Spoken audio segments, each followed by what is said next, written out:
Este programa é patrocinado por Banco Inter, Banca de Empresas.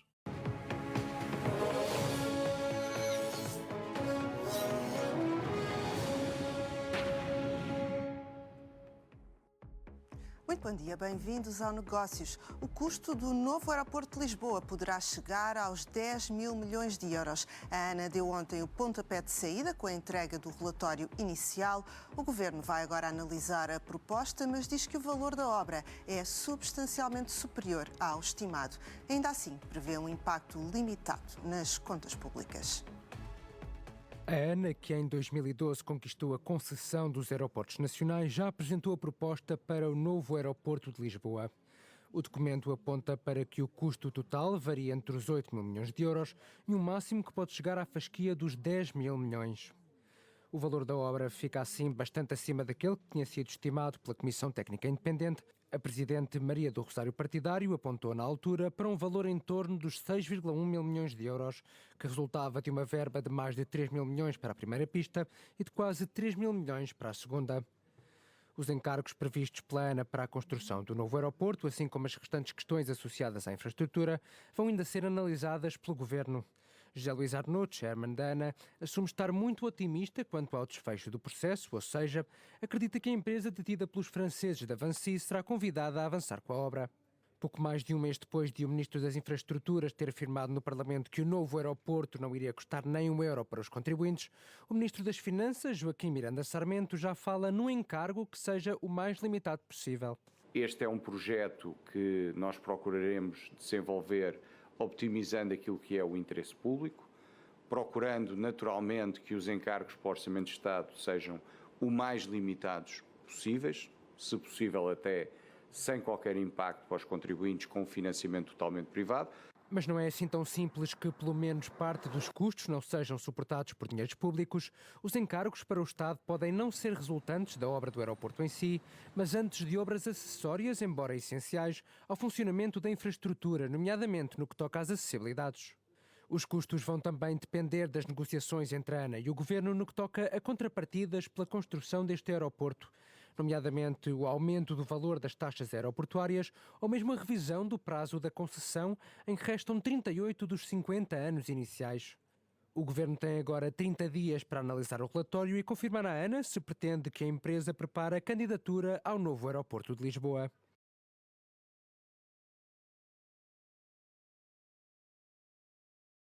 A TAP arrisca ter de pagar 300 milhões de euros a 2 mil tripulantes na sequência de uma decisão do Supremo Tribunal de Justiça que deu razão aos trabalhadores que exigem retroativos. Em 2020 e 2021, a TAP dispensou dezenas de tripulantes e não renovou os contratos de trabalho a termo. O Tribunal concluiu que os contratos a prazo estavam mal fundamentados e que os trabalhadores em causa deviam estar integrados no quadro de pessoal como efetivos. Na origem do problema está a forma como a TAP justificou o recurso a contratos de trabalho a termo para reforçar as tripulações de cabine. O valor a pagar pela indústria para a recolha e triagem de embalagens vai duplicar a partir do próximo ano.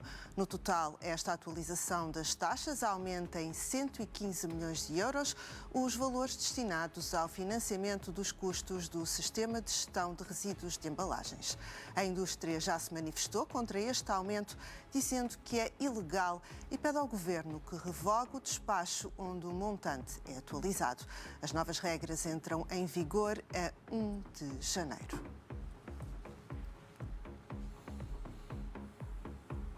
Connosco em estúdio esta manhã temos António Nogueira Leite, é presidente da Embopar, que representa as empresas embaladoras. Muito bom dia, obrigada por estar connosco. Ajude-nos então a perceber um pouco melhor a posição da indústria em relação a esta atualização das contribuições. Porque é que dizem que é ilegal?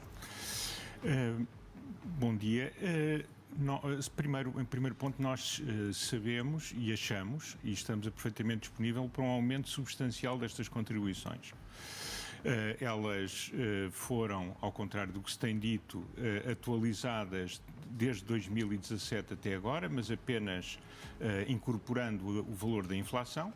E, portanto, na nossa apreciação, conhecendo, enfim, detalhadamente o setor, temos a noção de que elas terão de ter um aumento substancial. Agora, queremos que esse aumento seja feito respeitando a legislação europeia em vigor, as diretivas e a sua transposição, já feita há muito tempo, para a legislação nacional. E, portanto, e o que é que dizem as diretivas? Dizem que esses valores devem ser calculados tendo em base os custos reais da operação por parte dos sistemas que gerem a recolha e a gestão dos resíduos em alta, os chamados SEGRUs, que são basicamente empresas, enfim, detidas pelo poder local e empresas detidas por um grupo económico português de dimensão. Portanto, o que nós queremos é que se aplique a lei. Ou foi feito um estudo que foi comissionado pela Direção-Geral das Atividades Económicas do Ministério da Economia e também por um órgão do Ministério do Ambiente, já há algum tempo, há mais de um ano, muito mais de um ano, e o que acontece é que, como não houve acesso aos dados que eram necessários para calcular os valores reais, nos casos porque as entidades que deveriam dar informação decidiram não a dar. Noutros casos, como aliás está referido no próprio despacho, porque, pasme-se, em 2024 há empresas de dimensão a operar no setor que ainda não têm contabilidade organizada que lhes permita ter uma contabilidade de custos que dê o valor exato do custo de operações, que são as operações que são o cerne da sua atividade, acabaram por fazer muita extrapolação. Ora, ao calcular estes valores por extrapolações, que são necessariamente, e em alguns casos estamos conscientes que serão desvios significativos face aos valores reais, nós estamos a violar um princípio que se aplica a todos os países da União Europeia, que é a necessidade destas transações serem feitas tendo em conta o verdadeiro custo e o custo eficiente. E a lei é clara relativamente a isso, a lei europeia é claríssima relativamente a isso.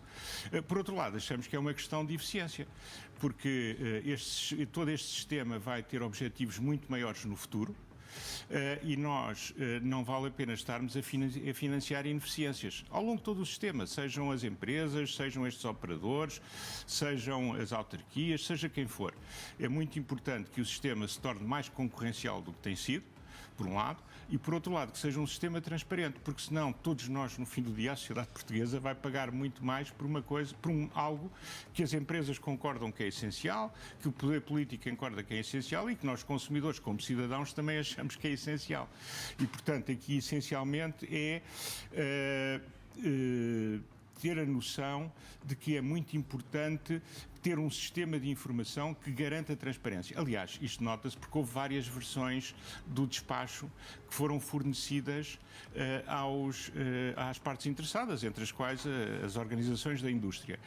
E as diferenças não eram diferenças pequenas. Portanto, os valores nas várias versões do despacho que acabou por sair com a configuração que se conhece eram, de facto, de ordens de dimensão diferentes umas das outras, o que mostra que não há, enfim, a noção de que se os custos são aqueles ou são outros quaisquer. São agora estes porque o Governo decidiu que eram estes. Esta atualização destas contribuições vai ter um impacto no consumidor, por exemplo, numa garrafa de água, num pacote de leite? Ora bem, pela forma como os pagamentos são feitos, basicamente os sistemas que gerem, que é a Sociedade Ponto Verde, a Novo Verde e a antiga Eletrão,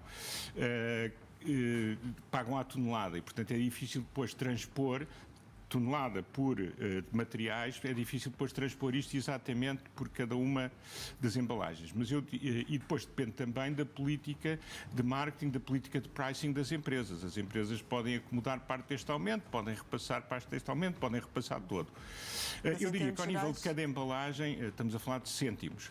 Agora, ao nível da despesa do consumidor num determinado período, nós estamos com, enfim, os nossos associados, os nossos acionistas e com também os acionistas da distribuição, sobretudo esses, que também estão envolvidos e também pagam este aumento, nós estamos a basicamente calcular qual é que é a evolução do custo do cabaz quando isto entrar em vigor e ver como é que o cabaz evolui e ser capaz, e aí somos capazes de distinguir entre o que é a evolução dos preços dos diferentes materiais e o que é a componente da embalagem. Portanto, para já é difícil dizer, é evidente para cada família estamos sempre a falar de mais uma despesa, mais uns euros todos os meses, não é?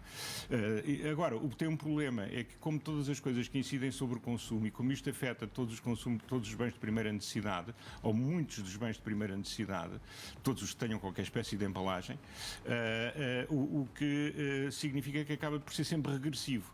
Portanto, quando isto é repassado aos consumidores, são os consumidores mais pobres aqueles que pagam mais este aumento. Isso infelizmente é assim. E vai ter de ser assim. Agora, convinha que fosse apenas o necessário para cobrir os custos e que esses custos fossem conhecidos. Portanto, dado que vai haver um peso sobre todos os agentes a jusante dos seguros, portanto, empresas, distribuidores, consumidores, era muito importante que soubéssemos exatamente o que estávamos a pagar, que não era um conjunto de extrapolações, mas que eram, como diz a lei, os custos reais. Muito obrigada, António Nogueira Leite, por esta reação à atualização das taxas sobre as embalagens. Obrigada. Portugal ultrapassou em 2023 a Polónia e a Estónia em riqueza por habitante. O país avançou 2 posições no indicador de atividade de referência europeu, ficando assim mais próximo da média da União Europeia. O avanço nacional foi o maior de entre os 27 Estados-membros da União Europeia entre 2021 e 2023. O PIB per capita português representou no final do ano passado 80,5% da média europeia, numa subida de mais de 6 pontos percentuais face a 2021. É agora o 18º mais elevado da União Europeia, de acordo com os dados do Eurostat. Na comparação com os restantes países da zona euro, Portugal fica em 15º, melhorando uma posição face a 2022. Os números refletem a convergência face à média europeia, depois de um ano em que Portugal registrou um crescimento económico 5 vezes superior ao da média do bloco europeu. Em 2023, o PIB nacional avançou 2,5% em termos reais, enquanto a subida não foi além de 0,4% no conjunto da União Europeia e da zona euro.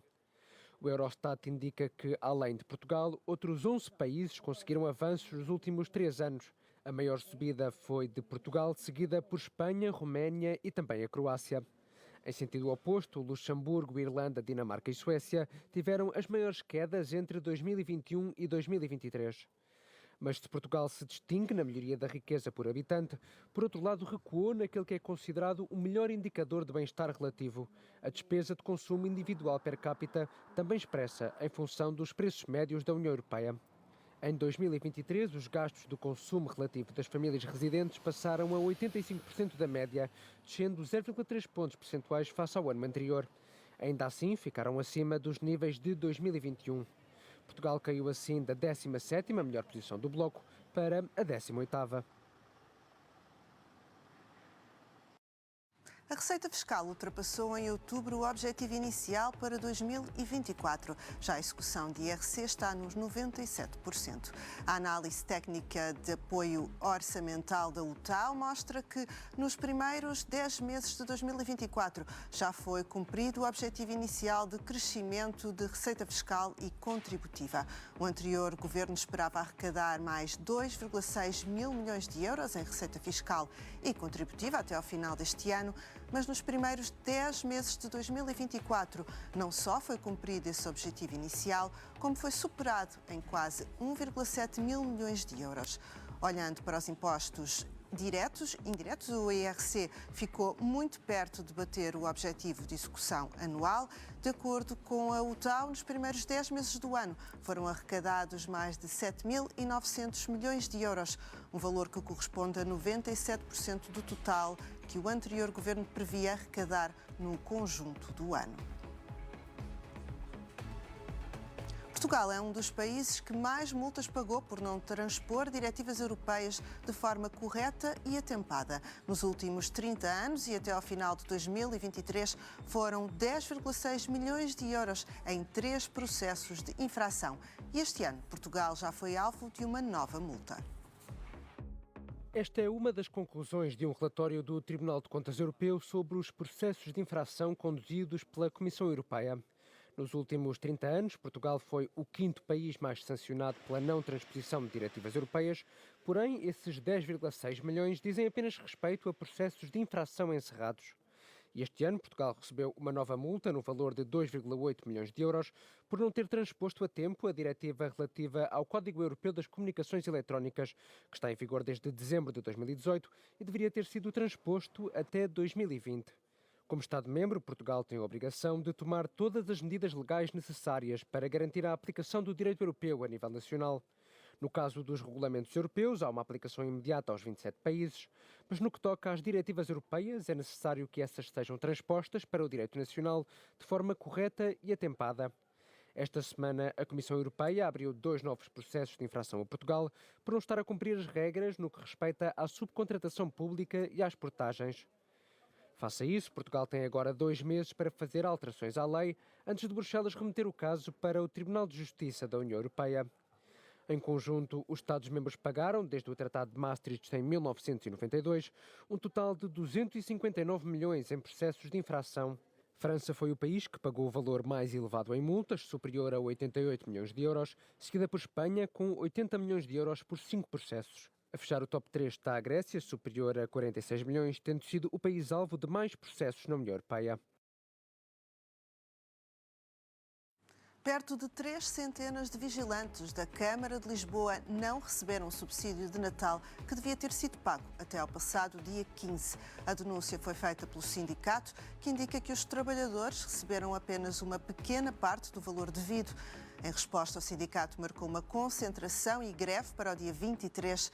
Estas são as mesmas empresas que estiveram em conflito quanto ao pagamento do subsídio dos vigilantes do Ministério do Trabalho. Em causa está a mudança de empresas que prestam serviço de vigilância na Câmara de Lisboa, colocando-se a questão de quem tem a responsabilidade de pagar o subsídio, a nova ou a antiga empregadora. 2/3 dos portugueses consideram que os imigrantes são fundamentais para a economia. No entanto, e contrariando os dados oficiais, apenas 1/3 acha que os imigrantes contribuem mais para a segurança social do que aquilo que recebem. As conclusões são de um inquérito feito pela Fundação Francisco Manuel dos Santos. A maioria considera que a entrada de estrangeiros é muito facilitada e pouco regulada. Mas mais de 2/3 dos portugueses, ou 68% dos inquiridos, consideram que a imigração é fundamental para a economia do país. Este número representa uma subida face ao inquérito comparável realizado em 2010, quando a percentagem era de 61%.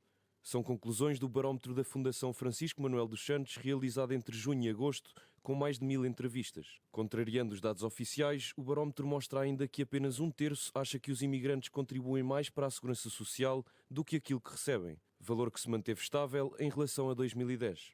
Os últimos dados divulgados pelo Ministério do Trabalho e Segurança Social mostram que em 2023 o saldo das contribuições dos estrangeiros foi positivo em mais de 2.100 milhões de euros, ou seja, contribuíram mais do que aquilo que receberam. O inquérito questionou ainda sobre a imagem que os portugueses têm dos imigrantes e a ameaça que podem constituir aos valores, tradições e segurança do país. Pouco mais de metade dizem que os imigrantes constituem uma ameaça simbólica no sentido em que empobrecem os valores e as tradições portuguesas. Os autores do barómetro referem que este valor representa um aumento considerável em relação a 2010, quando pouco mais de 1/4 tinham essa imagem dos imigrantes. Faz hoje um ano que a Farfetch caiu. O primeiro unicórnio português mudou de estratégia e agora, nas mãos dos sul-coreanos da Coupang, o foco é lutar para ter os preços mais competitivos do mercado. Há um ano que os alarmes soavam nos corredores da Farfetch. A empresa, fundada pelo vimaranense José Neves, anunciava que não iria apresentar resultados do terceiro trimestre. A partir daí, a queda foi em dominó. Em volta de uma crise financeira, em dezembro do ano passado, a sul-coreana de e-commerce, Coupang, lançou a boia de salvação ao unicórnio português por 500 milhões de dólares. O acordo trouxe a saída de cena de José Neves como CEO e chairman, assim como o despedimento de até 30% da força de trabalho da gigante portuguesa. A empresa restringiu ainda os centros de operações a 2 unidades, o que levou à extinção de algumas equipas. Um ano depois de uma queda inesperada e abrupta da Farfetch, foi preciso dar 2 passos atrás para dar um à frente. A Copan cortou as asas à empresa e deu-lhe uma nova estratégia a cumprir: ter os melhores preços no mercado de e-commerce. Para voltar às bases e recuperar o início do projeto idealizado por José Neves, foi preciso deixar de lado processos vanguardistas. E a estratégia parece estar a funcionar. As perdas da Farfetch reduziram-se para os 2 milhões de euros no terceiro trimestre deste ano, um saldo se comparado com o resultado negativo de 3 dezenas do segundo trimestre. O caminho é agora de progresso, conta a equipa ao negócios, com muitas melhorias, mas ainda muito para andar. Os trabalhadores admitem que os despedimentos do início do ano foram difíceis, mas necessários, mas que ainda há receios de que o barco volte a afundar. Os CTT anunciaram esta manhã a aquisição, através da subsidiária CTT Expresso, de 100% do capital da empresa espanhola Cacesa, por 104 milhões de euros. A operação, comunicada à Comissão do Mercado de Valores Mobiliários, avalia os ativos da Cacesa em 91 milhões de euros. A Cacesa é uma empresa especializada no desalfandegamento de comércio eletrónico internacional. Oferece ainda serviços de distribuição e transporte de carga, estando presente em 15 países. Espanha, Itália, Bélgica e Polónia são os principais mercados. Os CTT esperam concluir a transação em março ou abril de 2025, após a aprovação das autoridades regulatórias. O Banco Central dos Estados Unidos reúne-se hoje pela última vez este ano. Mercado e analistas esperam mais um corte de juros, que deverá anteceder a uma pausa no ciclo de redução da taxa dos fundos federais em janeiro. É já esta quarta-feira. A Reserva Federal norte-americana prepara-se para colocar uma prenda agridoce no sapatinho dos investidores. As casas de investimento e o mercado são consensuais em apostar para que seja deliberado, durante a reunião que termina esta quarta-feira, a última do ano, mais um corte de juros em 25 pontos base. A concretizar-se, este será o terceiro corte este ano, depois do ciclo de reduções que começou em setembro, com um corte jumbo inesperado de 50 pontos base. Já para o próximo ano, a cautela modera o otimismo dos analistas, que referiram as estimativas para 2025, tendo riscado da lista de cortes a hipótese de redução da taxa dos fundos federais em janeiro. Entre os vários bancos de investimento, as apostas são muitas, com o gigante norte-americano Goldman Sachs a apostar que a Fed corte os juros em março, junho e setembro. Mas há quem seja mais pessimista, como é o caso do francês BNP Paribas. O banco de investimento acredita que os juros devem manter-se inalterados até ao segundo semestre de 2026 e, em grande parte, devido a Donald Trump, devido à sua agenda protecionista que poderá desencadear uma subida da inflação nos Estados Unidos. Além de decidir sobre a mexida da taxa dos fundos federais, a Fed publica esta quarta-feira as projeções económicas, sendo esperada uma revisão em alta das estimativas do Banco Central sobre a evolução na economia dos Estados Unidos para este ano e os seguintes, assim como relativamente aos números da inflação. É tempo agora de espreitarmos as bolsas. Vamos ver como negociam os mercados financeiros.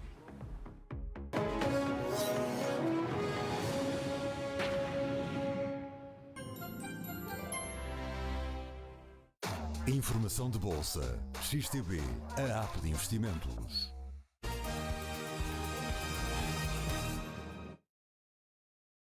Connosco temos mais uma vez o jornalista Ricardo Jesus Silva. Muito bom dia, Ricardo. Como negocia esta hora a Bolsa de Lisboa?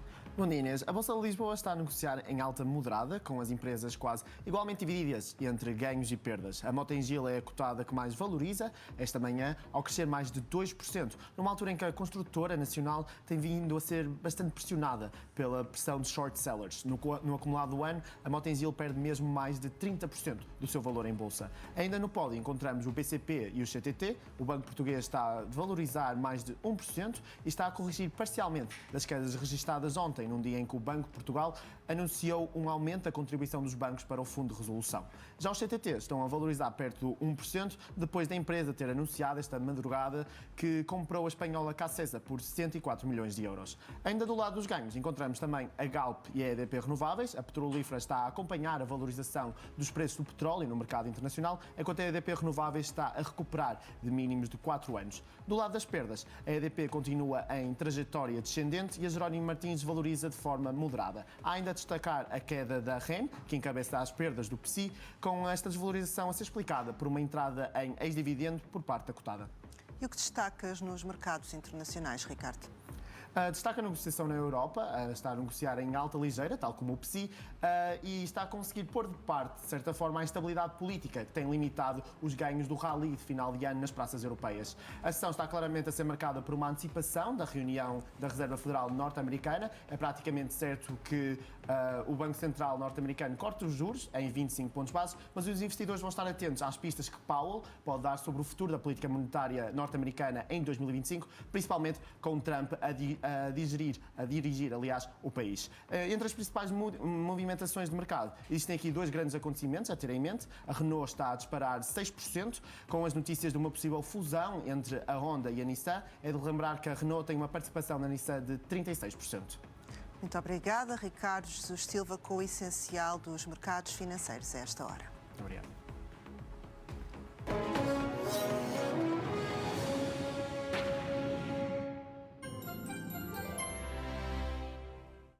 Informação de bolsa. XTB, a app de investimentos.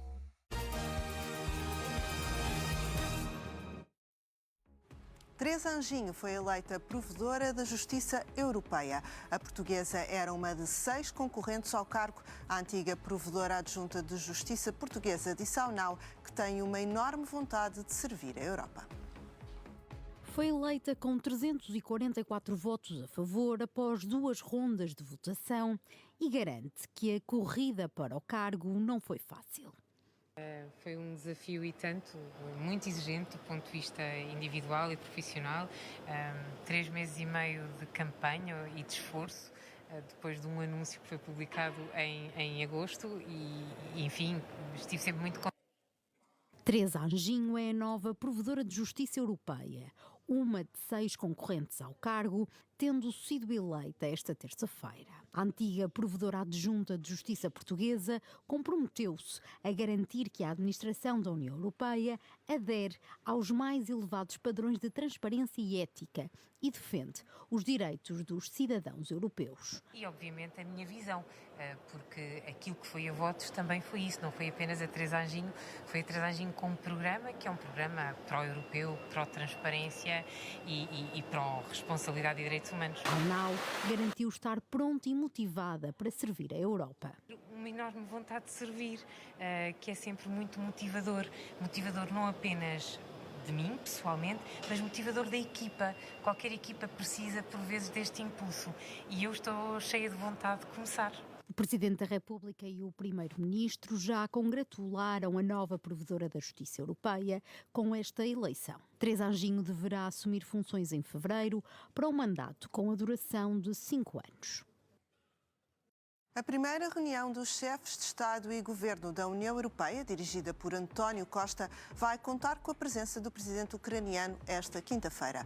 Volodymyr Zelensky vai estar presente no Conselho Europeu em busca de novas garantias da União Europeia e da NATO. O convite reflete o compromisso do Conselho, presidido por António Costa, em apoiar o governo de Kiev com mais meios militares e novos recursos financeiros.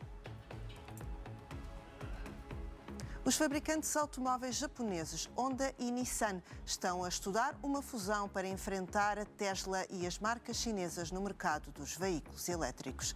A concretizar-se, esta fusão daria origem a um novo gigante no setor automóvel mundial, com vendas globais de cerca de 7 milhões de veículos. A informação avançada pelo jornal japonês Nikkei, que diz que a Honda e a Nissan estão a ponderar juntar-se numa holding e deverão assinar em breve um memorando de entendimento. As participações de cada uma das empresas na nova entidade serão decididas apenas numa fase posterior. A aliança poderá ainda vir a ser alargada à Mitsubishi.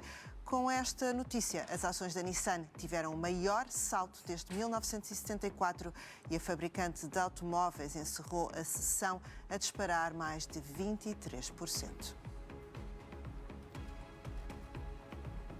E terminamos com dados de última hora. O Eurostat reviu em baixa a taxa de inflação homóloga da zona euro em novembro. O ritmo de crescimento dos preços na área da moeda única acelerou para 2,2% em vez dos 2,3% avançados na estimativa rápida. Este número ficou a 0,2 do registado em outubro.